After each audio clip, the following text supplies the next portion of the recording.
திருச்சி மாவட்டம் தொட்டியத்தை அடுத்த காட்டுப்புத்தூர் அண்ணாநகர் பகுதியை சேர்ந்தவர்தான் 29 வயதாகும் கிருஷ்ணமூர்த்தி. இவர் ITI படித்துள்ளார். இவர் தற்போது விவசாய வேலை செய்து வருகிறார்.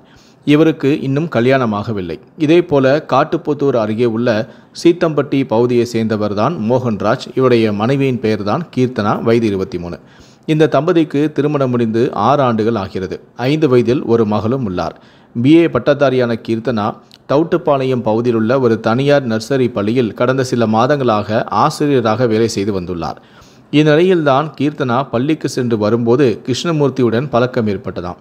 இந்த பழக்கம் நாளடைவில் கள்ளக்காதலாக மாறிவிட்டதாம். இருவரும் வீட்டிற்கு தெரியாமல் அடிக்கடி மோட்டார் ரூமில் தனிமையில் சந்தித்து வந்திருக்கிறார்கள். இதனிடையே இந்த கள்ளக்காதல் விவகாரம் இருவரது வீட்டிற்கும் ஒரு கட்டத்தில் தெரிய வந்துள்ளது. இதனால் அவமானமடைந்த கிருஷ்ணமூர்த்தியும் கீர்த்தனாவும் அதே பகுதியில் உள்ள தோட்டத்தின் மோட்டார் அறை கொட்டையில் தூக்கு போட்டு தற்கொலை செய்து கொண்டனர்.